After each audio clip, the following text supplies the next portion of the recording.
आज हम इब्रानियों की पत्री में अध्याय 9, 10, 11, 12 और 13 का अध्ययन करेंगे। अध्याय 9।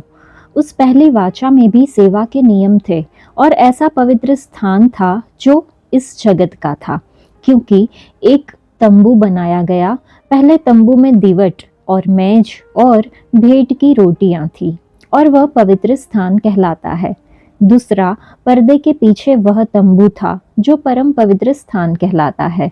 उसमें सोने की धूपदानी और चारों ओर सोने से मढ़ा हुआ वाचा का संदूक और इसमें मन्ना से भरा हुआ सोने का मर्तबान और हारून की छड़ी जिसमें फूल फल आ गए थे और वाचा की पट्टियां थी।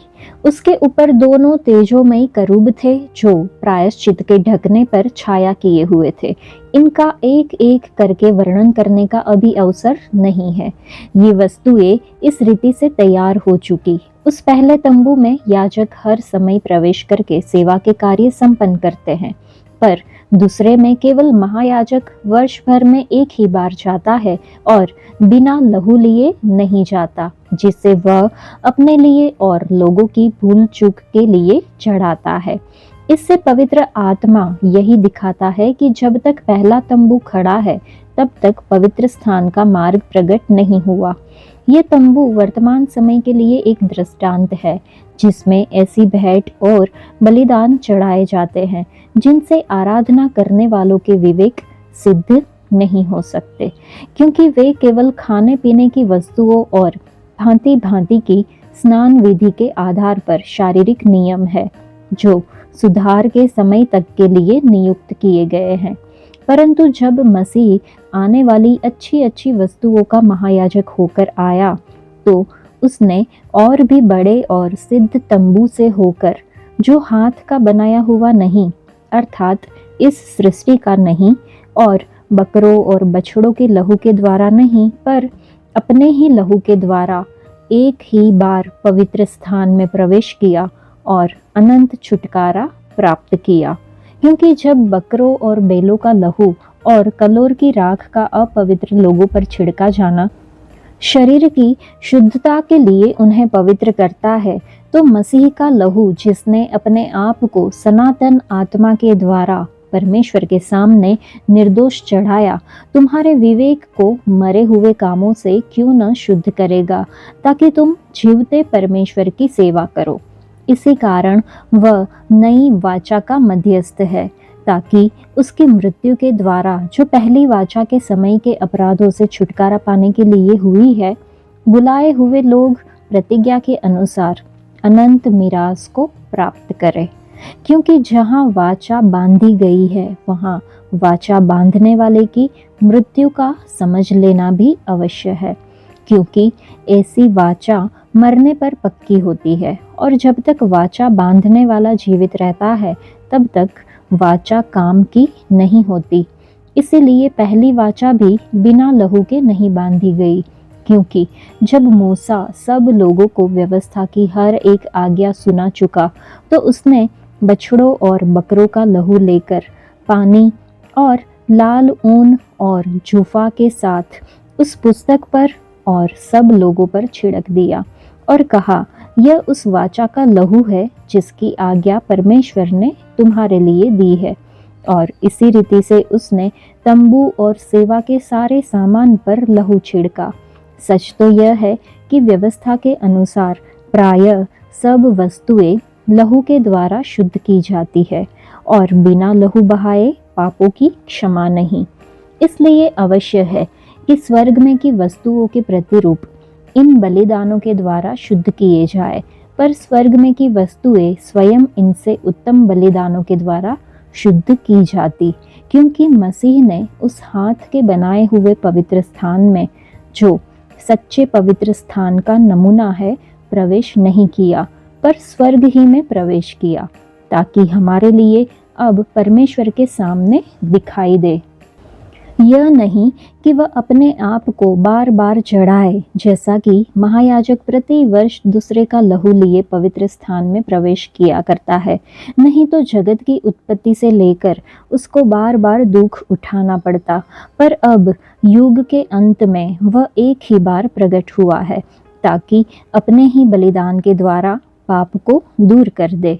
और जैसे मनुष्यों के लिए एक बार मरना और उसके बाद न्याय का होना नियुक्त है, वैसे ही मसीह भी बहुतों के पापों को उठा लेने के लिए एक बार बलिदान हुआ, और जो लोग उसकी बाट जोहते हैं उनके उद्धार के लिए दूसरी बार बिना पाप उठाए हुए दिखाई देगा। इस अध्याय में शुरुआत के वचन में हम देखते हैं पार्थिव तंबू में सेवा के बारे में। उसके बाद वचन 11 से आगे जब हम पढ़ते हैं तो वहाँ पे मसीह के लहू की सामर्थ्य के बारे में हम देखते हैं। हमारे प्रभु ने एक ही बार में पवित्र स्थान में प्रवेश कर लिया। कलवरी पर छुटकारे का कार्य पूरा कर अपने स्वर्गारोहण के समय वह परमेश्वर की उपस्थिति में गया। एक ही बार में हमेशा के लिए हम कभी भी इन वचनों से मिलने वाला आनंद उठाते हुए न थके। कार्य पूरा हो चुका है, प्रभु की स्तुति हो। उसने अपने ही लहू को चढ़ाया, बेलों या बकरों के लहू को नहीं। पशुओं के लहू में पाप को दूर करने की सामर्थ्य नहीं थी। यह सिर्फ धार्मिक रीति विधियों में भाग लेने के लिए अयोग्य ठहराने वाले अपराधों के विषय में ही कार्यकारी होता था। लेकिन मसीह के लहू का मूल्य असीमित है। इसकी सामर्थ्य सब समय के सब लोगों के सब पापों को शुद्ध करने के लिए पर्याप्त है। फिर चाहे वे भूतकाल में थे, वर्तमान में हैं या भविष्य में होंगे। निसंदेह इसकी सामर्थ्य सिर्फ उन लोगों पर लागू होती है जो विश्वास के साथ उसके पास आते हैं, परंतु शुद्ध करने की इसकी क्षमता की कोई सीमा नहीं है। अपने बलिदान के द्वारा उसने अनंत छुटकारा प्राप्त किया। पहले वाले याजक हर वर्ष प्रायश्चित प्राप्त करते थे। इन दोनों के बीच में एक विशाल अंतर है। मसीह के बलिदान और व्यवस्था की रीति विधियों के बीच में अंतर को सामने लाने के लिए अब लेखक लाल कलोर वाली रीति विधि का उदाहरण देता है, जो कि हम वचन 13 में देखते हैं। व्यवस्था के तहत यदि कोई इस्राएली किसी लोथ को छू ले तो वह 7 दिन के लिए किसी भी संस्कार विधि में भाग लेने से अशुद्ध हो जाता था। इसका उपाय ये था कि कलोर की राख को निर्मल सोते के जल में मिलाकर अशुद्ध व्यक्ति पर तीसरे और 7वें दिन छिड़का जाए, तब वह शुद्ध हो जाता था। अगर कलोर की राख में इतनी सामर्थ्य है कि यह बाहरी अशुद्धता के सबसे गंभीर रूपों में से एक को शुद्ध कर सकती है, तो फिर मसीह का लहू इतना सामर्थ्य क्यों न होगा कि भीतरी पाप के सबसे गहरे रंग से शुद्ध कर सके। उसका चढ़ावा सनातन आत्मा के द्वारा चढ़ाया गया। यह परमेश्वर को चढ़ाया गया एक चढ़ावा था। वह परमेश्वर का निष्कलंक और निष्पाप मेमना था, जिसकी नैतिक सिद्धता उसे हमारे पाप को उठा ले जाने वाले के योग्य बनाती थी। बलिदान के पशुओं को शारीरिक रूप से निष्कलंक रहना जरूरी था। मसीह नैतिक रूप से निष्कलंक था। उसका लहू विवेक को मरे हुए कामों से शुद्ध करता है ताकि हम जीवते परमेश्वर की सेवा करें। यह सिर्फ शारीरिक सफाई या संस्कार में शामिल होने के लिए शुद्धता नहीं, लेकिन एक ऐसा नैतिक नयापन है जो विवेक को शुद्ध करता है। यह उन मरे हुए कामों से शुद्ध करता है जो अविश्वासियों के द्वारा खुद ही अपने आप को शुद्ध करने के प्रयास के रूप में उत्पन्न होते हैं। यह मनुष्यों को इन प्राणहीन कामों से मुक्त करता है ताकि वे परमेश्वर की सेवा करें। पिछले वचनों में पुरानी वाचा के लहू की तुलना में नई वाचा के लहू की उत्तमता पर जोर दिया गया था, जो कि हमने वचन 14 तक देखा, और वचन 15 हमें इस निष्कर्ष तक पहुंचाता है कि मसीह नई वाचा का मध्यस्थ है। वचन 28 को जब हम पढ़ते हैं तो हम समझते हैं कि नई वाचा मसीह के असीमित बलिदान को लेकर आई। वह बहुतों के पापों को उठा लेने के लिए एक बार बलिदान हुआ। यह उसके शीघ्र आगमन की धन्य आशा को प्रकट करता है कि जो लोग उसकी बाट जोहते हैं उनके उद्धार के लिए वह दूसरी बार दिखाई देगा। परंतु जब वह लौटेगा तो वह पाप की समस्या से निपटने के लिए नहीं आएगा। वह इस कार्य को क्रूस पर पूर्ण कर चुका है। वह अपने लोगों को स्वर्ग में अपने घर ले जाने के लिए आएगा। ये उनके उद्धार की पूर्णता होगी। वे महिमा की अपनी देहों को प्राप्त करेंगे और सदा के लिए पाप की पहुंच से दूर हो जाएंगे। जो लोग उसकी बाट जोते हैं, ये सब सच्चे विश्वासियों के लिए कहा गया है। प्रभु के सभी लोग उसके वापस लौटने की प्रतीक्षा कर रहे हैं। अध्याय 10। क्योंकि व्यवस्था जिसमें आने वाली अच्छी वस्तुओं का प्रतिबिंब है, पर उनका असली स्वरूप नहीं, इसलिए उन एक ही प्रकार के बलिदानों के द्वारा जो प्रति वर्ष अचूक चढ़ाए जाते हैं, पास आने वालों को कदापि सिद्ध नहीं कर सकती। नहीं तो उनका चढ़ाना बंद क्यों न हो जाता। इसलिए जब सेवा करने वाले एक ही बार शुद्ध हो जाते, तो फिर उनका विवेक उन्हें पापी न ठहराता, परंतु उनके द्वारा प्रति वर्ष पापों का स्मरण हुआ करता है, क्योंकि यह अनहोना है कि बेलों और बकरों का लहू पापों को दूर करे। इसी कारण वह जगत में आते समय कहता है, बलिदान और भेंट तूने न चाही, पर मेरे लिए एक देह तैयार की। होम बलियों और पाप बलियों से तू प्रसन्न नहीं हुआ। तब मैंने कहा, देख मैं आ गया हूँ। पवित्र शास्त्र में मेरे विषय में लिखा हुआ है, ताकि हे परमेश्वर तेरी इच्छा पूरी करूं। ऊपर तो वह कहता है, न तूने बलिदान और भेंट और होम बलियों और पाप बलियों को चाहा और न उनसे प्रसन्न हुआ, यद्यपि ये बलिदान तो व्यवस्था के अनुसार चढ़ाए जाते हैं। फिर यह भी कहता है कि देख मैं आ गया हूँ ताकि तेरी इच्छा पूरी करूं। अतः वह पहले को उठा देता है ताकि दूसरे को नियुक्त करे। उसी इच्छा से हम यीशु मसीह की देह के एक ही बार बलिदान चढ़ाए जाने के द्वारा पवित्र किए गए हैं। हर एक याजक तो खड़े होकर प्रतिदिन सेवा करता है और एक ही प्रकार के बलिदान को, जो पापों को कभी भी दूर नहीं कर सकते, बार बार चढ़ाते हैं।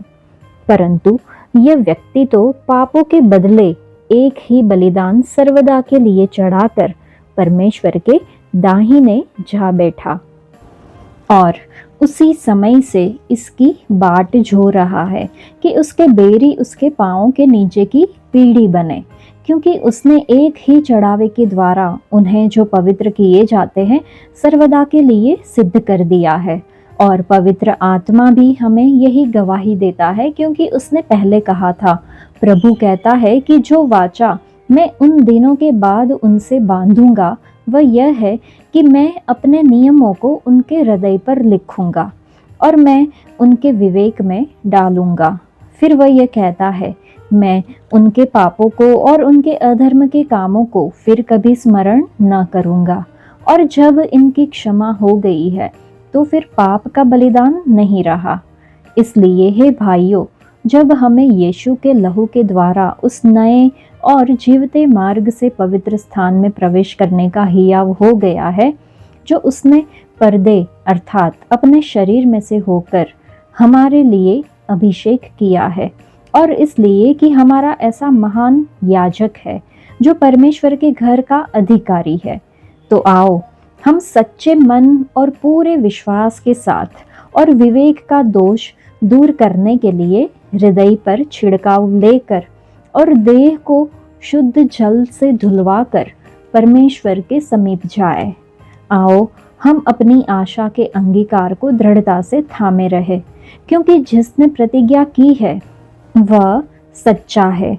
और प्रेम और भले कामों से उकसाने के लिए हम एक दूसरे की चिंता किया करें और एक दूसरे के साथ इकट्ठा होना न छोड़े, जैसे कि कितनों की रीति है, पर एक दूसरे को समझाते रहें।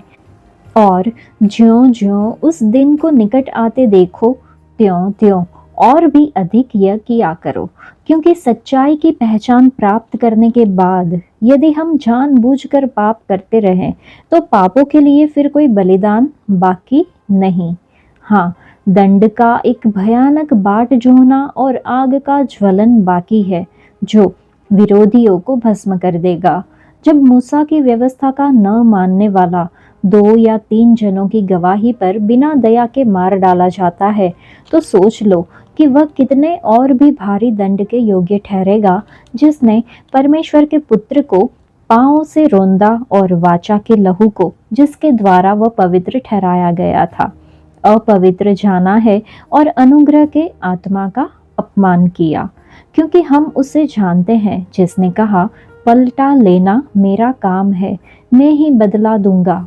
और फिर यह कि प्रभु अपने लोगों का न्याय करेगा। जीवते परमेश्वर के हाथों में पड़ना भयानक बात है, परंतु उन पिछले दिनों को स्मरण करो जिनमें तुम ज्योति पाकर दुखों के बड़े संघर्ष में स्थिर रहे।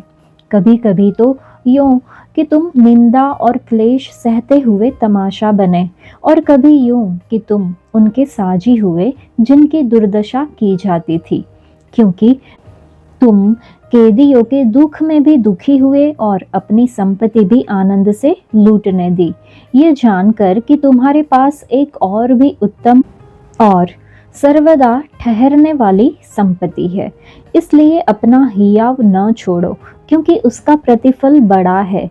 क्योंकि तुम्हें धीरज धरना आवश्यक है, ताकि परमेश्वर की इच्छा को पूरी करके तुम प्रतिज्ञा का फल पाओ।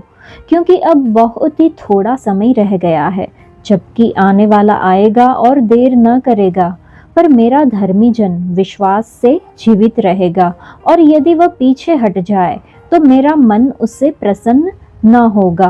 पर हम हटने वाले नहीं कि नाश हो जाए, पर विश्वास करने वाले हैं कि प्राणों को बचाए। इस अध्याय की शुरुआत में हम एक सिद्ध बलिदान के बारे में देखते हैं।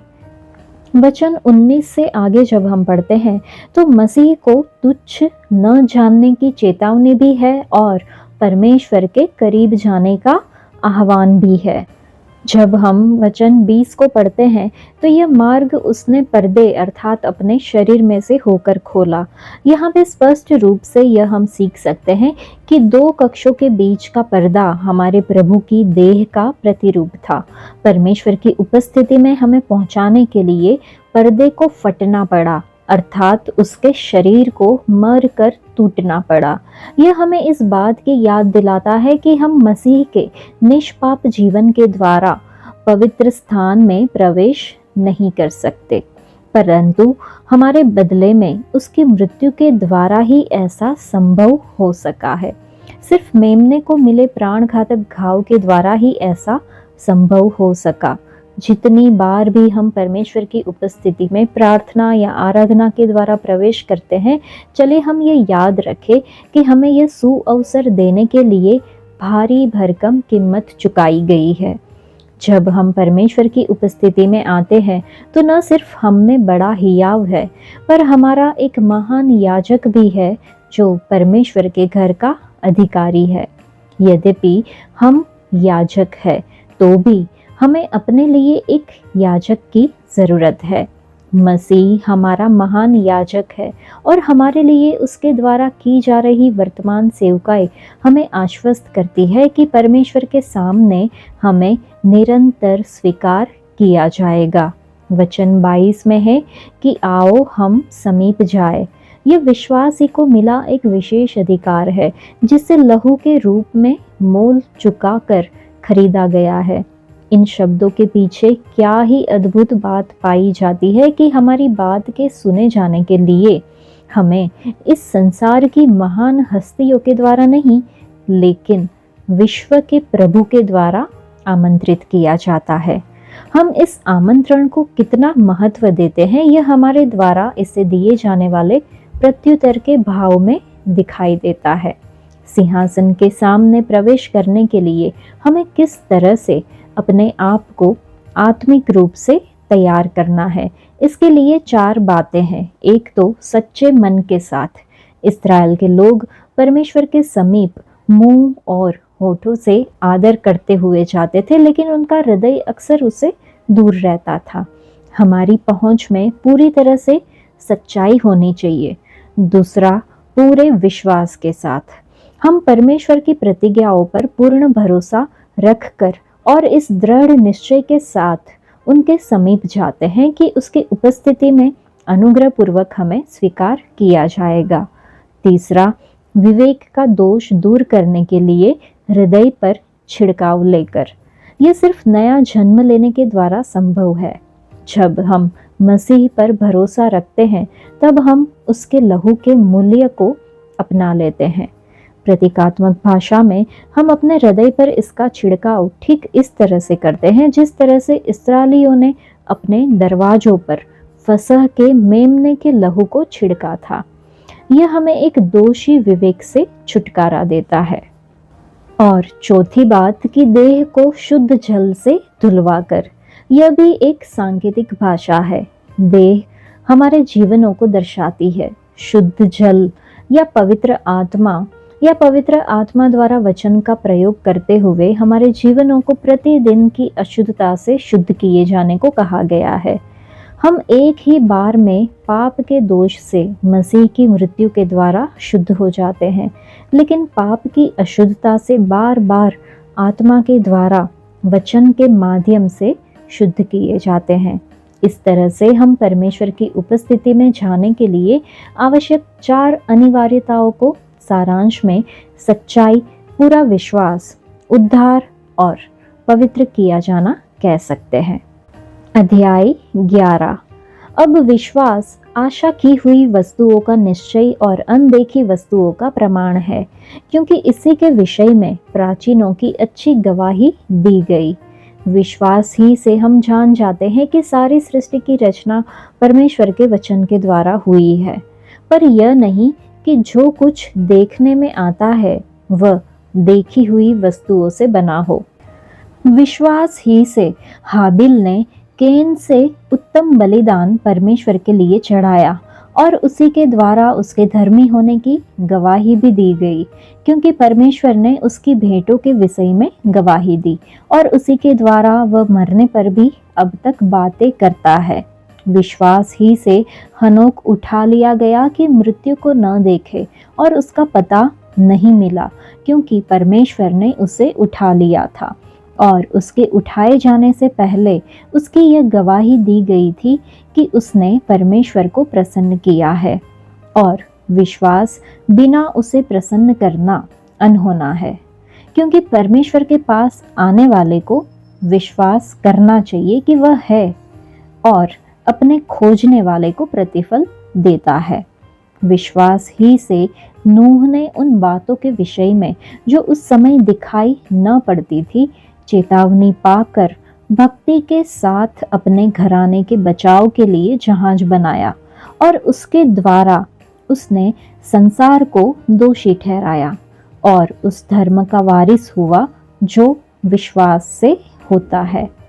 विश्वास ही से अब्राहम जब बुलाया गया तो आज्ञा मानकर ऐसी जगह निकल गया जिसे मिरास में लेने वाला था, और यह न जानता था कि मैं किधर जाता हूँ, तो भी निकल गया।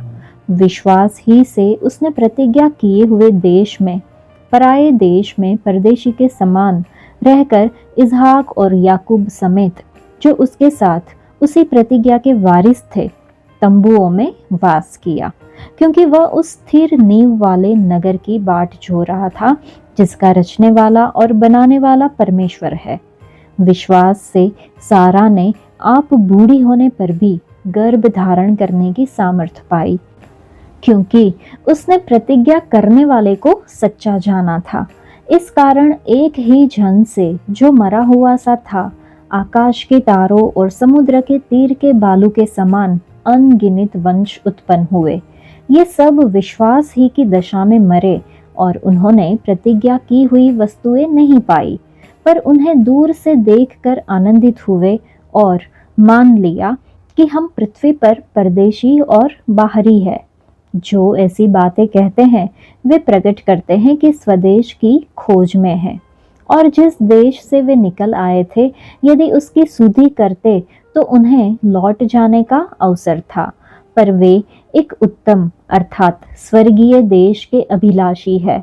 इसीलिए परमेश्वर उनका परमेश्वर कहलाने में उनसे नहीं लजाता, क्योंकि उसने उनके लिए एक नगर तैयार किया है। विश्वास ही से अब्राहम ने परखे जाने के समय में इसहाक को बलिदान चढ़ाया, और जिसने प्रतिज्ञाओं को सच माना था और जिससे यह कहा गया था, इसहाक से तेरा वंश कहलाएगा, वही अपने एकलौते को चढ़ाने लगा, क्योंकि उसने मान लिया कि परमेश्वर सामर्थी है कि उसे मरे हुओं में से जिलाए। अतः उन्हीं में से दृष्टांत की रीति पर वह उसे फिर मिला। विश्वास ही से इसहाक ने याकूब और एसाव को आने वाली बातों के विषय में आशीष दी। विश्वास ही से याकूब ने मरते समय यूसुफ के दोनों पुत्रों में से एक एक को आशीष दी और अपनी लाठी के सिरे पर सहारा लेकर दंडवत किया। विश्वास ही से यूसुफ ने जब वह मरने पर था तो इस्राएल की संतान के निकल जाने की चर्चा की और अपनी हड्डियों के विषय में आज्ञा दी। विश्वास ही से मूसा के माता पिता ने उसको उत्पन्न होने के बाद 3 महीने तक छिपा रखा, क्योंकि उन्होंने देखा कि बालक सुंदर है और वे राजा की आज्ञा से न डरे।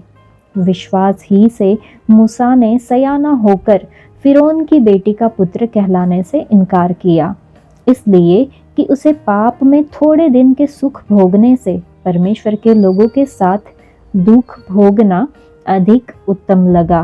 उसने मसीह के कारण निंदित होने को मिस्र के भंडार से बड़ा धन समझा, क्योंकि उसकी आंखें फल पाने की ओर लगी थी। विश्वास ही से राजा के क्रोध से न डरकर उसने मिस्र को छोड़ दिया, क्योंकि वह अनदेखे को मानो देखता हुआ दृढ़ रहा। विश्वास ही से उसने फसह और लहू छिड़कने की विधि मानी कि पहलौठों का नाश करने वाला इस्राएलियों पर हाथ न डाले। विश्वास ही से वे लाल समुद्र के पार ऐसे उतर गए जैसे सूखी भूमि पर से, और जब मिस्रियों ने वैसा ही करना चाहा तो सब डूब मरे। विश्वास ही से यरीहो की शहरपनाह जब वे 7 दिन तक उसका चक्कर लगा चुके तो वह गिर पड़ी।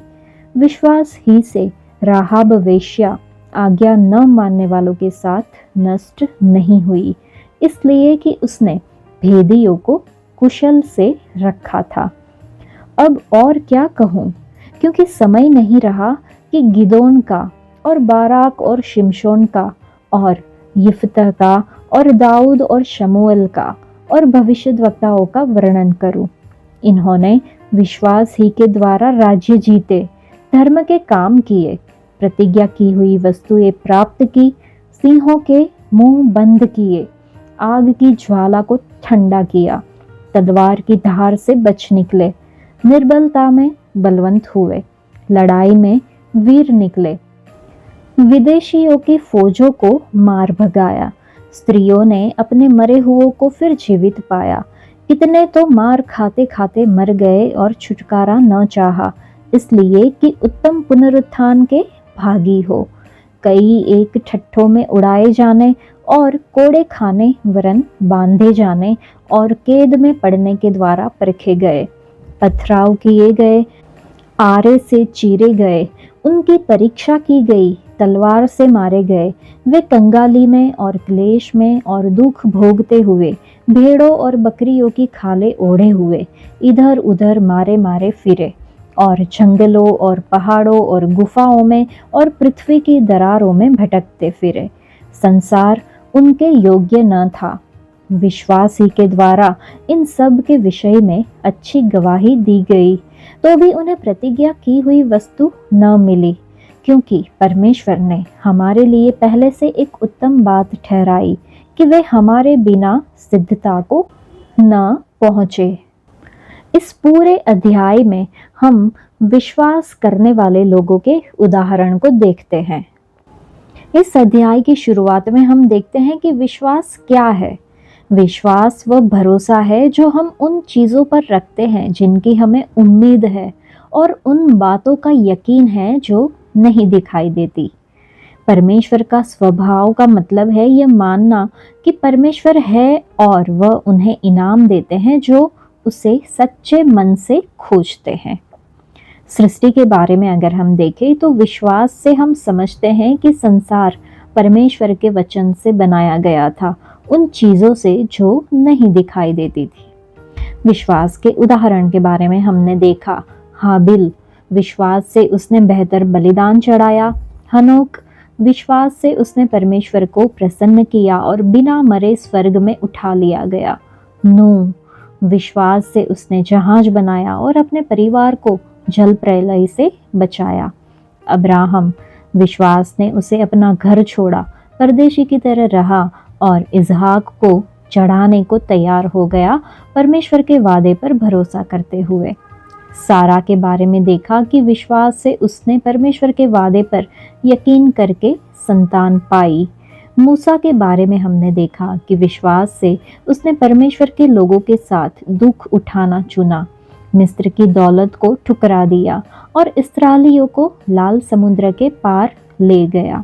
यहोशू और राहाब के बारे में देखा कि विश्वास से यरीहो को जीता और राहाब ने भेदियों को छुपाया। ये विश्वास के नायक विश्वास में मरे। सभी वादे पूरे नहीं हुए, लेकिन उन्होंने दूर से उनको देखा और मान लिया कि वे पृथ्वी पर परदेशी थे। वे एक बेहतर स्वर्गीय देश की खोज में थे और परमेश्वर को उनका परमेश्वर कहलाने में शर्म नहीं आती, क्योंकि उसने उनके लिए एक स्थान बना रहे थे जो कि स्वर्गीय देश में है। यह अध्याय हमें सिखाता है कि हम इन विश्वास के वीरों की तरह बने, कठिनाइयों में धैर्य रखें और विश्वास में स्थिर रहें, क्योंकि सच्चा विश्वास परमेश्वर की न दिखाई देने वाली सच्चाई और भविष्य की प्रतिज्ञाओं पर भरोसा करता है। यही विश्वास हमें टिके रहने की सामर्थ्य देता है और अंत में अनंत प्रतिफल तक लेकर जाता है। अध्याय 12। इस कारण जबकि गवाहों का ऐसा बड़ा बादल हमको घेरे हुए हैं, तो आओ हर एक रोकने वाली वस्तु और उलझाने वाले पाप को दूर करके वह दौड़ जिसमें हमें दौड़ना है, धीरज से दौड़े और विश्वास के कर्ता और सिद्ध करने वाले यीशु की ओर ताकते रहे, जिसने उस आनंद के लिए जो उसके आगे धरा था, लज्जा की कुछ चिंता न करके क्रूस का दुख सहा और परमेश्वर के सिंहासन की दाहिनी ओर जा बैठा। इसलिए उस पर ध्यान करो, जिसने अपने विरोध में पापियों का इतना विरोध सह लिया कि तुम निराश होकर साहस न छोड़ दो।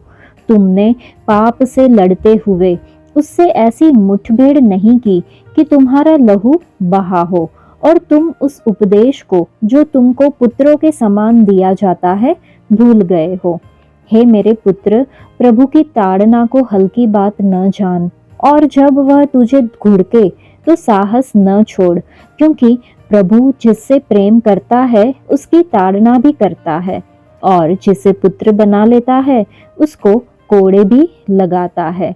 तुम दुख को ताड़ना समझकर सह लो, परमेश्वर तुम्हें पुत्र जानकर तुम्हारे साथ बर्ताव करता है। वह कौन सा पुत्र है जिसकी ताड़ना पिता नहीं करता? यदि वह ताड़ना जिसके भागी सब होते हैं तुम्हारी नहीं हुई, तो तुम पुत्र नहीं पर व्यभिचार की संतान ठहरे। फिर जबकि हमारे शारीरिक पिता भी हमारी ताड़ना किया करते थे और हमने उनका आदर किया, तो क्या आत्माओं के पिता के और भी अधीन न रहे जिससे हम जीवित रहे? वे तो अपनी अपनी समझ के अनुसार थोड़े दिनों के लिए ताड़ना करते थे, पर वह तो हमारे लाभ के लिए करता है कि हम भी उसकी पवित्रता के भागी हो जाए। वर्तमान में हर प्रकार की ताड़ना आनंद की नहीं पर शोक ही की बात बताई पड़ती है, तो भी जो उसको सहते सहते पक्के हो गए हैं, बाद में उन्हें चैन के साथ धर्म का प्रतिफल मिलता है। इसलिए ढीले हाथों और निर्बल घुटनों को सीधा करो और अपने पाँव के लिए सीधे मार्ग बनाओ कि लंगड़ा भटक न जाए पर भला चंगा हो जाए। सबसे मेल मिलाप रखो और उस पवित्रता के खोजी हो जिसके बिना कोई प्रभु को कदापि न देखेगा। ध्यान से देखते रहो, ऐसा ना हो कि कोई परमेश्वर के अनुग्रह से वंचित रह जाए या कोई कड़वी जड़ फूट कर कष्ट दे और उसके द्वारा बहुत से लोग अशुद्ध हो जाए। ऐसा ना हो कि कोई जन व्यभिचारी या एसाव के समान अधर्मी हो, जिसने एक बार के भोजन के बदले अपने पहलौठे होने का पद बेच डाला। तुम जानते हो कि बाद में जब उसने आशीष पानी चाही तो अयोग्य गिना गया और आंसू बहा बहा कर खोजने पर भी मन फिराव का अवसर उसे न मिला। तुम तो उस पहाड़ के पास जो छुआ जा सकता था और आग से प्रज्वलित था, और काली घटा और अंधेरा और आंधी के पास और तुरही की ध्वनि और बोलने वाले के ऐसे शब्द के पास नहीं आए जिसके सुनने वालों ने विनती की कि अब हमसे और बातें न की जाए, क्योंकि वे उस आज्ञा को न सह सके। यदि कोई पशु भी पहाड़ को छुए तो उस पर पथराव किया जाए। और वह दर्शन ऐसा डरावना था कि मूसा ने कहा, मैं बहुत डरता और कांपता हूँ। पर तुम सियोन के पहाड़ के पास और जीवते परमेश्वर के नगर स्वर्गीय यरूशलेम के पास और लाखों स्वर्गदूतों और उन पहलौठों की साधारण सभा और कलीसिया जिनके नाम स्वर्ग में लिखे हुए हैं और सब के न्यायी परमेश्वर के पास और सिद्ध किए हुए धर्मियों की आत्माओं और नई वाचा के मध्यस्थ यीशु और छिड़काव के उस लहू के पास आए हो जो हाबिल के लहू से उत्तम बातें कहता है। सावधान रहो और उस कहने वाले से मुंह न फेरो, क्योंकि वे लोग जब पृथ्वी पर के चेतावनी देने वाले से मुंह मोड़ कर न बच सके तो हम स्वर्ग पर से चेतावनी देने वाले से मुंह मोड़ कर कैसे बच सकेंगे। उस समय तो उसके शब्द ने पृथ्वी को हिला दिया, पर अब उसने ये प्रतिज्ञा की है, एक बार फिर मैं न केवल पृथ्वी को वरन आकाश को भी हिला दूंगा। और ये वाक्य एक बार फिर इस बात को प्रकट करता है कि जो वस्तुएं हिलाई जाती है वे सजी हुई वस्तुएं होने के कारण टल जाएगी, ताकि जो वस्तुएं हिलाई नहीं जाती वे अटल बनी रहे। इस कारण हम इस राज्य को पाकर जो हिलने का नहीं कृतज्ञ हो और भक्ति और भय सहित परमेश्वर की ऐसी आराधना करे जिससे वह प्रसन्न होता है, क्योंकि हमारा परमेश्वर भस्म करने वाली आग है। इस अध्याय में हम मसीही पर आशा रखने के लिए उपदेश को देखते हैं। हमें इस बात को ध्यान में रखना जरूरी है कि इब्रानियों की पत्री ऐसे लोगों को लिखी गई थी जो उस समय सताव का सामना कर रहे थे, इसलिए कि उन्होंने मसीह के लिए यहूदी धर्म को छोड़ दिया था। उन्हें घोर विरोध का सामना करना पड़ रहा था। एक खतरा ये उत्पन्न हो रहा था कि वे अपनी तकलीफों को परमेश्वर की अप्रसन्नता के चिन्ह के रूप में न देखने लग जाए। इससे वे हतोत्साहित होकर हिम्मत हार सकते थे। सबसे बदतर बात यह थी कि वे मंदिर और उससे जुड़ी रीति-विधियों की ओर लौट सकते थे। उन्हें यह नहीं समझना चाहिए था कि उनकी तकलीफें अलग है। 11वें अध्याय में जिन गवाहों का उल्लेख किया गया है उन्होंने प्रभु के प्रति अपनी भक्ति के कारण कठोर सताव का सामना किया, तो भी उन्होंने धीरज बनाए रखा। यदि वे हमारी तुलना में कम आशीषित होने के बाद भी निर्भीक होकर अटल धैर्य कायम रख सकते हैं, तो फिर हमें जिन्होंने मसीही विश्वास की उत्तम वस्तुएं पाई है, इससे अधिक धैर्य क्यों नहीं रखना चाहिए। वे हमें गवाह होके एक बड़े बादल की तरह घेरे हुए हैं। इसका मतलब यह नहीं है कि पृथ्वी पर जो कुछ हो रहा है वे उसके दर्शक है, बल्कि वे अपने विश्वास और धीरज के जीवन के माध्यम से गवाही देते हैं और उसका अनुसरण करने के लिए एक ऊंचा मापदंड तय करते हैं। मसीही जीवन एक दौड़ है जिसके लिए अनुशासन और धीरज की आवश्यकता होती है। हमें हर एक वस्तु को उतार फेंकना है जो हमारे लिए बाधा हो। रोकने वाली वस्तु नुकसानप्रद न होने पर भी हमारी प्रगति को रोकती है। ये धन संपत्ति, पारिवारिक बंधन, सुविधाओं की चाहत, आलस आदि के रूप में हो सकती है। हमें उलझाने वाले पाप को भी दूर करना जरूरी है। ये किसी भी प्रकार का पाप हो सकता है, लेकिन विशेष रूप से यहाँ पर यह अविश्वास का पाप है। हमें परमेश्वर की प्रतिज्ञाओं पर पूर्ण भरोसा होना चाहिए और हमें आश्वस्त रहना चाहिए कि विश्वास के जीवन की विजय सुनिश्चित है। हमें इस धारणा से सचेत रहना है कि दौड़ सरल है, कि मसीही जीवन में सब कुछ अच्छा ही अच्छा है। हमें परीक्षाओं और कठिनाई से जूझते हुए आगे बढ़ने के लिए तैयार रहना चाहिए।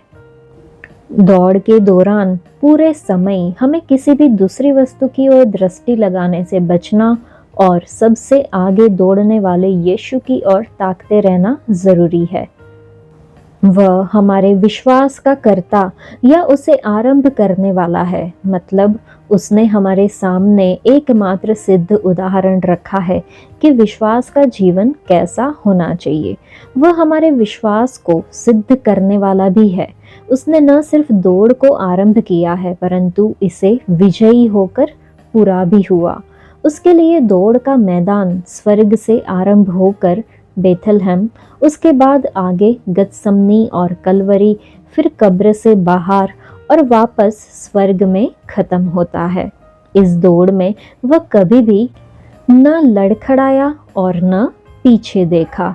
उसने अपनी आंखों को आने वाली उस महिमा की ओर टिकाए रखा, जब छुटकारा पाए हुए सभी लोग अनंत काल के लिए उसके साथ इकट्ठे होकर रहेंगे। इसके कारण उसने लज्जा और दुख और मृत्यु की कोई परवाह नहीं की। आज वह परमेश्वर के दाहिने जा बैठा है। वचन 12 को जब हम पढ़ते हैं तो हम समझते हैं कि विश्वासियों को अपने जीवन की प्रतिकूल परिस्थितियों में अंदर छिपकर नहीं बैठ जाना है। उनका विश्वास में चुकना दूसरों पर बुरा प्रभाव डाल सकता है। शिथिल हाथों में फिर से जान डालने की आवश्यकता है कि वे जीवित मसीह की सेवा कर सके। निर्बल घुटनों को मजबूत किए जाने की जरूरत है कि हम धीरज के साथ प्रार्थना में लगे रहें। लड़खड़ाते पांवों को मसीही अनुशासन के सीधे मार्ग की ओर ले जाना चाहिए। मसीहियों को हर समय सबसे मेल का संबंध कायम रखने के लिए यत्न करना चाहिए, परंतु यह उपदेश उस समय सबसे ज्यादा लागू होता है जब सताव प्रबल हो रहा हो, जब कोई विश्वास से विचलित हो, दूर जा रहा हो और जब नसें जवाब दे चुकी हो। ऐसे समय में सबसे सरल होता है कि अपनी हताशाओं और भय को किसी ऐसे व्यक्ति के सामने खुलकर व्यक्त करें जो हमारे सबसे पास और हमें सबसे प्रिय हो। हमें निरंतर उस पवित्रता के खोजी होना है जिसके बिना कोई प्रभु को कदापि न देखेगा। यहाँ पर पवित्रता का मतलब क्या है? इस प्रश्न का उत्तर पाने के लिए हमें ये याद रखना जरूरी है कि नए नियम में विश्वासियों के संबंध में पवित्रता का प्रयोग 3 अलग अर्थों में किया गया है। सबसे पहला, विश्वासी अपने मन फिराव के समय अपने पद में पवित्र हो जाता है। वह परमेश्वर के लिए संसार से अलग कर दिया जाता है। मसीह के साथ उसके मेल के कारण वह हमेशा के लिए पवित्र बना दिया जाता है।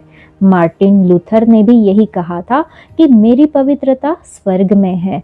मसीह हमारी पवित्रता है, मतलब जहाँ तक परमेश्वर की दृष्टि में हमारे पद की बात है। दूसरे प्रकार की पवित्रता व्यवहारिक है। दिन प्रतिदिन हमें इसी तरह से पवित्र होते जाना है। हमें अपने आप को सब प्रकार की बुराइयों से अलग करना है। ये पवित्रता प्रगतिशील होनी चाहिए, मतलब हमें निरंतर प्रभु यीशु की समानता में बढ़ते जाना है। तीसरे प्रकार की पवित्रता पूर्ण या सिद्ध पवित्रता है। ये पवित्रता उस समय आती है जब एक विश्वासी स्वर्ग को चला जाता है। तब वह हमेशा के लिए पाप से मुक्त हो जाता है। उसका पुराना स्वभाव हटा दिया जाता है। उसकी अवस्था पूरी तरह से उसके पद के अनुरूप हो जाती है। हम किस प्रकार की पवित्रता के खोजी है? निसंदेह हमें व्यवहारिक पवित्रता के खोजी होना है। हमें पद संबंधी पवित्रता के लिए प्रयत्न करने की जरूरत नहीं है। ये सीधे सीधे हमें मिल जाती है जब हम नया जन्म पाते हैं। और हम अभी सिद्ध पवित्रता के भी खोजी नहीं हैं, क्योंकि यह हमें उस समय मिल जाएगी जब हम परमेश्वर को आमने सामने देखेंगे। लेकिन व्यवहारिक या प्रगतिशील पवित्रता के लिए हमारी आज्ञाकारिता और हमारा सहयोग जरूरी है। हमें इस पवित्रता को निरंतर विकसित करते जाना है। हमारे द्वारा इस पवित्रता का खोजी होना इस बात का प्रमाण है कि हम इस जीवन में इसे पूरी तरह से प्राप्त नहीं कर सकते। इस अध्याय के समापन के वचनों में परमेश्वर द्वारा सीने पहाड़ पर दिए गए प्रकाशन और मसीह में और मसीह के माध्यम से दिए गए प्रकाशन के बीच में अंतर किया गया है। मसीही विश्वास के अतुल्य विशेष अधिकार और महिमा को हल्के में नहीं लिया जा सकता। परमेश्वर बोल रहे हैं, बुला रहे हैं और रिझा रहे हैं। उससे मुंह मोड़ने का अर्थ अनंत नाश है। जो व्यवस्था के द्वारा कही गई परमेश्वर की बात को नहीं मानते थे, वे व्यवस्था के अनुसार दंड पाते थे। जब विशेष अधिकार अधिक मिलता है तो उत्तरदायित्व भी बढ़ जाता है। मसीह में परमेश्वर ने अपने सर्वोत्तम और अंतिम प्रकाशन को दिया है। जो लोग उसकी उस आवाज को नहीं सुनते, जो सुसमाचार के द्वारा स्वर्ग पर से आती है, वे व्यवस्था को तोड़ने वालों की तुलना में ज्यादा उत्तरदायी ठहराए जाएंगे। बच निकलना असंभव है। सीने पहाड़ पर परमेश्वर के शब्द से भूकंप आ गया, लेकिन जब वह भविष्य में बोलेंगे तो उनके शब्द से आकाश भी कांप उठेगा। सार रूप में यह भविष्यवाणी हागे भविष्यद्वक्ता के द्वारा की गई थी। लिखा है वचन में कि अब थोड़ी ही देर बाकी है कि मैं आकाश और पृथ्वी और समुद्र और स्थल सब को कंपित करूंगा। ये कंपन कलीसिया के उठाए जाने से लेकर मसीह के राज्य के अंत तक होगा। राज्य करने के लिए मसीह के आगमन से पहले प्रकृति में, भूमि और आकाश दोनों में भयानक उथल पुथल मचेगी। ग्रह अपनी कक्षाओं से हट जाएंगे, जिससे भयानक लहरें उठेगी और समुद्र दहाड़ उठेगा। तब मसीह के 1000 वर्ष के राज्य के समापन पर पृथ्वी, तारामंडल और आकाश तेज गर्मी से नाश हो जाएंगे। जब परमेश्वर ने कहा, वचन 27 में हम देखते हैं कि एक बार फिर, तो वह आकाश और पृथ्वी के पूरी तरह से टल जाने के विषय में कह रहे थे। इस घटना से ये भ्रम टूट जाएगा कि हम जिन वस्तुओं को देख रहे हैं, छू रहे हैं और पकड़ सकते हैं, वे ही वस्तुएं वास्तविक है और अनदेखी वस्तुएं अवास्तविक है। जब परमेश्वर हिलाने और हटाने की प्रक्रिया को समाप्त करेंगे तो सिर्फ वास्तविक वस्तुएं ही अटल बनी रहेगी। जो लोग साकार महसूस की जा सकने वाली और देखी जा सकने वाली यहूदीवाद की रीतिविधियों में लिप्त थे, वे ऐसी वस्तुओं से चिपके हुए थे जो हिलाई जा सकती है। सच्चे विश्वासी उस राज्य को प्राप्त करेंगे जो हिलने का नहीं। इस सच्चाई को जानकर हमें सरगर्म आराधना और उपासना करने के लिए प्रेरित होना चाहिए। हमें निरंतर भक्ति और भय सहित उसकी स्तुति करना है। परमेश्वर उन सब के लिए भस्म करने वाली आग है जो उसकी बात सुनने से मना कर देते हैं, लेकिन उसके अपने लोगों के लिए भी उसकी पवित्रता और धार्मिकता इतनी विराट है कि उन्हें उसके प्रति प्रगाढ़ श्रद्धा और सम्मान दर्शाना जरूरी है। अध्याय 13। भाईचारे की प्रीति बनी रहे। अतिथि सत्कार करना न भूलना, क्योंकि इसके द्वारा कुछ लोगों ने अनजाने में स्वर्गदूतों का आदर सत्कार किया है। कैदियों की ऐसी सुधि लो कि मानो उनके साथ तुम भी कैद हो, और जिनके साथ बुरा बर्ताव किया जाता है उनकी भी यह समझकर सुधि लिया करो कि हमारी भी देह है। विवाह सब में आदर की बात समझी जाए और विवाह बिछोना निष्कलंक रहे, क्योंकि परमेश्वर व्यभिचारियों और परस्त्रीगामियों का न्याय करेंगे। तुम्हारा स्वभाव लोभ रहित हो और जो तुम्हारे पास है उसी पर संतोष करो, क्योंकि उसने आप ही कहा है, मैं तुझे कभी न छोड़ूंगा और न कभी तुझे त्यागूंगा। इसलिए हम निडर होकर कहते हैं, प्रभु मेरा सहायक है, मैं न डरूंगा, मनुष्य मेरा क्या कर सकता है। जो तुम्हारे अगुवे थे और जिन्होंने तुम्हें परमेश्वर का वचन सुनाया है, उन्हें स्मरण रखो और ध्यान से उनके चाल चलन का अंत देखकर उनके विश्वास का अनुकरण करो। यीशु मसीह कल और आज और युगानुयुग एक सा है। नाना प्रकार के विचित्र उपदेशों से न भरमाए जाओ, क्योंकि मन का अनुग्रह से दृढ़ रहना भला है, न कि उन खाने की वस्तुओं से जिनसे काम रखने वालों को कुछ लाभ न हुआ।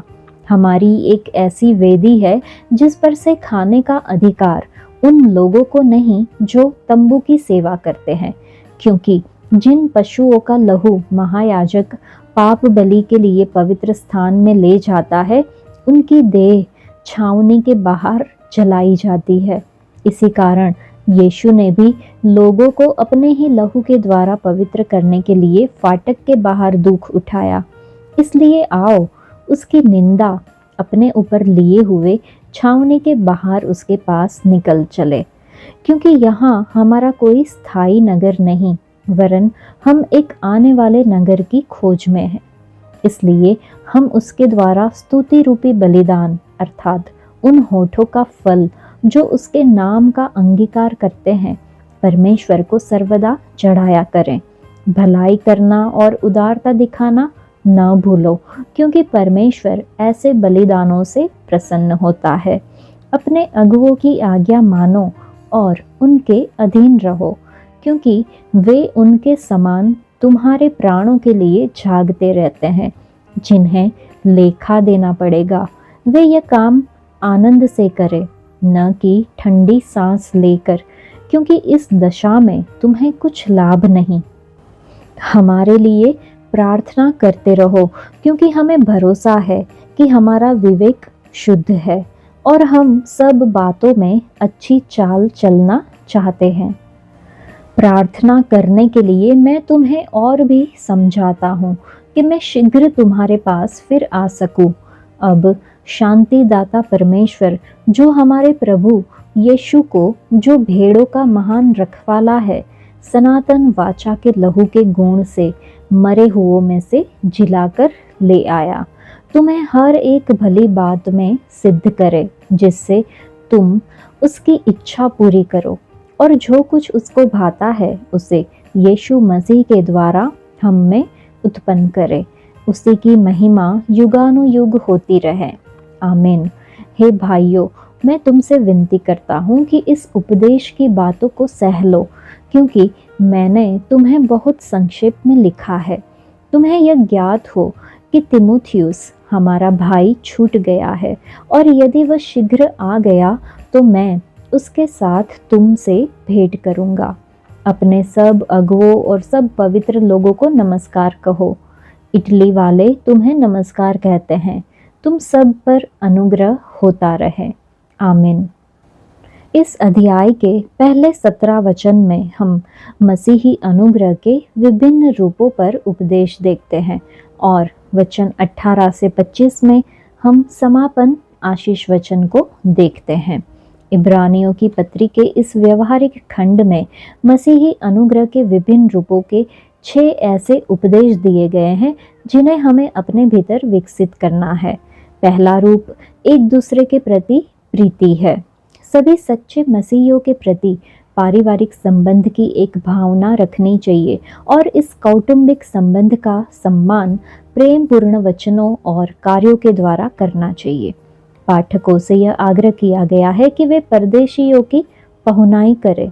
ये शायद ऐसे विश्वासियों के लिए कहा गया है जो सताव के कारण इधर उधर भटक रहे थे और भोजन और ठहरने के स्थान के लिए संघर्ष कर रहे थे। उनकी पहुनाई करने का अर्थ मेजबान के लिए खतरे को आमंत्रित करना था। यह पद हम सबको भी प्रेरित करता है कि हम हर ज़रूरतमंद विश्वासी की पहुनाई करें। एक रोमांचक संभावना हमेशा बनी रहती है कि ऐसा करने से हम अनजाने में स्वर्गदूतों की पहुनाई करते हैं। यह बात अवश्य ही इब्राहिम के उस अनुभव को ध्यान में रखकर कही गई है जब उसने 3 पुरुषों की पहुनाई की थी जो वास्तव में स्वर्गदूत थे। भले ही हमारे घरों में वास्तविक स्वर्गदूत न आए, परंतु हमारे घरों में ऐसे लोग आ सकते हैं जिनकी उपस्थिति हमारे लिए आशीषित सिद्ध हो और हमारे परिवार पर जिनकी भक्ति के प्रभाव का ऐसा परिणाम हो कि वह अनंत काल तक बना रहे। तीसरा उपदेश ऐसे विश्वासी की चिंता करने के संबंध में है जो कैद में है। लगभग तय है कि यह उन विश्वासियों के लिए कहा गया है जो मसीह की गवाही देने के कारण कैद खाने में डाले गए हैं। उन्हें भोजन, गर्म कपड़े, पढ़ने के लिए पुस्तकें और प्रोत्साहन की ज़रूरत होती है। अन्य विश्वासियों के सामने ये परीक्षा आ सकती है कि वे अपने आप को ऐसे कैदियों से दूर रखें जिससे कि उन पर उन कैदियों के सहयोगी होने का दोष न लगाया जाए। उन्हें ये याद रखना चाहिए कि कैदियों की सुधि लेने के द्वारा वे मसीह की सुधि ले रहे हैं। जिनके साथ बुरा बर्ताव किया जाता है उनके साथ करुणा का व्यवहार करना चाहिए। निसंदेह यह बात भी सताव सहने वाले मसीहियों के लिए कही गई है। पाठकों को करुणा करने के परिणाम स्वरूप आने वाले खतरे से खुद को बचाने की इच्छा को दबाने को कहा गया है। हम अपने ऊपर इस उपदेश को लागू करते समय इसे और व्यापक रूप से व्यवहार में ला सकते हैं। हम दुख में पड़े सभी विश्वासियों के साथ करुणा का व्यवहार करें। हमें ये याद रखना है कि हमारी भी देह है और इसलिए हम भी इस तरह के कष्ट में पड़ सकते हैं। विवाह का सबको आदर करना है। हमें यह याद रखना है कि परमेश्वर ने विवाह का आरंभ संसार में पाप के प्रवेश से पहले किया था और मनुष्य के लिए यह परमेश्वर की पवित्र इच्छा है। इसे अशुद्ध मानना जैसे कि वैराग्यवादी समझते हैं और इसका मजाक उड़ाने के लिए इससे संबंधित चुटकुले बनाना या शब्दों से खेलना विवाह का अनादर है और यह पवित्र शास्त्र में वर्जित है। विवाहितों को चाहिए कि वे विवाह के समय की गई प्रतिज्ञाओं के प्रति विश्वास योग्य रहे और ऐसा करने के द्वारा विवाह का बिछौना निष्कलंक बनाए रखे। इस मामले में आधुनिक मनुष्य के दंभ और बेपरवाही के बाद भी ये तथ्य कायम है कि विवाह के संबंधों के बाहर किसी भी प्रकार का यौन संबंध पाप है। व्यभिचार कोई बीमारी नहीं है, यह पाप है और यह एक ऐसा पाप है जिसका न्याय परमेश्वर निश्चय ही करेंगे। किसी भी प्रकार की अनैतिकता न्याय से बच नहीं जा सकती। वह इसी जीवन में इसका न्याय करता है। शरीरों में विकृति आ जाती है, परिवार टूट जाते हैं, मानसिक बेचैनी और कष्ट होता है, व्यक्ति में विकृति आती है। यदि मसीह के लहू के द्वारा उसकी क्षमा नहीं होती तो वह व्यक्ति अनंत आग का दंड झेलेगा। छठवां गुण जिसे हमें विकसित करना जरूरी है वह है संतोष। ध्यान दें कि यहूदी धर्म के अनुयायी लगातार ये कहते आ रहे थे, हमारे पास निवास स्थान है, हमारे पास याजक पद है, हमारे पास बलिदान की व्यवस्था है, हमारे पास आकर्षक रीतिविधियां हैं। तुम्हारे पास क्या है? इस विषय पर लेखक शांति के साथ मसीहियों से कहते हैं, तुम्हारा स्वभाव लोभ रहित हो और जो तुम्हारे पास है उसी पर संतोष करो। मैं भी यही कहना चाहता हूँ। मसीही विश्वासी के पास जो कुछ भी है वह यहूदी धर्म की सर्वोत्तम धरोहरों से बढ़कर अतुलनीय और मूल्यवान है। एक मसीही को संतोष क्यों नहीं करना चाहिए? उसके पास मसीह है, उसे और क्या चाहिए? चांदी से प्रेम रखना विश्वासी के लिए एक बड़ा अवरोध हो सकता है। जिस तरह से चांदी के एक छोटे से सिक्के को आंख के ठीक पास रख लेने से यह सूर्य और आंख के बीच आ जाता है, उसी प्रकार से लोभ परमेश्वर के साथ हमारी सहभागिता को तोड़ देता है और आत्मिक उन्नति में अवरोध उत्पन्न करता है। एक व्यक्ति के लिए सबसे बड़ा धन उस व्यक्ति को पा लेना होता है जिसने प्रतिज्ञा की है। लिखा है, मैं तुझे कभी न छोड़ूंगा और न कभी त्यागूंगा। यूनानी में और हिंदी में भी 2 या उससे भी ज्यादा बार न का प्रयोग करते हुए इस पर जोर दिया गया है। इस वचन में वाक्य रचना पर ज्यादा जोर दिया गया है। इसमें 5 नकारात्मक को मिलाकर यह संकेत दिया गया है कि मसीह द्वारा अपने लोगों को त्याग दिया जाना असंभव है। वचन 15 को जब हम पढ़ते हैं तो हम समझते हैं कि नए नियम में सभी विश्वासी याजक है। वे पवित्र याजक है जो परमेश्वर के पवित्र स्थान में आराधना करने जाते हैं, और वे राजपदधारी याजक है जो संसार में गवाही देते हैं। एक विश्वासी याजक कम से कम 3 बलिदान चढ़ाता है। पहला, वह अपने व्यक्तित्व का बलिदान चढ़ाता है। दूसरा, इस पद के अनुसार वह स्तुति रूपी बलिदान चढ़ाता है। ये प्रभु यीशु मसीह के माध्यम से परमेश्वर को चढ़ाया जाता है। हमारे द्वारा की जाने वाली सारी प्रार्थनाएं और स्तुति उसके द्वारा परमेश्वर पिता के पास पहुंचाई जाती है। हमारा महायाजक इनकी सारी अशुद्धताओं और असिद्धताओं को दूर करता है और हमारी प्रार्थना और स्तुति में अपने गुणों को डाल देता है। स्तुति रूपी बलिदान उन होठों का फल है जो उसके नाम का अंगीकार करते हैं। परमेश्वर सिर्फ छुटकारा पाए हुए होठों से निकली हुई आराधना को स्वीकार करते हैं। तीसरा बलिदान, हम अपनी वस्तुओं को उसे चढ़ाते हैं। हमें अपने भौतिक संसाधनों का प्रयोग भलाई करने के लिए और ज़रूरतमंदों के साथ बांटने के लिए करना चाहिए। ऐसे त्याग के जीवन से परमेश्वर प्रसन्न होते हैं। यह अपने लिए धन इकट्ठा करने का विरुद्धार्थी है। वचन 24 को जब हम पढ़ते हैं तो हम समझते हैं सब मसीही अगुओं और सब पवित्र लोगों को नमस्कार भेजा गया है। हमें इस पत्री में मसीही शिष्टाचार के अनेक रूपों को अनदेखा नहीं करना चाहिए और इन्हें अपने दिन प्रतिदिन के जीवन में अपनाना चाहिए। वचन 25 को जब हम पढ़ते हैं तो नई वाचा की इस पत्री का समापन अनुग्रह के वचनों के साथ करना पूरी तरह से उपयुक्त है कि तुम सब पर अनुग्रह होता रहे। नई वाचा सेंट मेंट अनुग्रह की निशर्त वाचा है जो प्रभु यीशु मसीह के बलिदान के द्वारा पापियों के लिए परमेश्वर के द्वारा दिखाई गई अपार दया के विषय में बताती है। आज के लिए इतना ही। परमेश्वर आप सबको आशीष दे। धन्यवाद।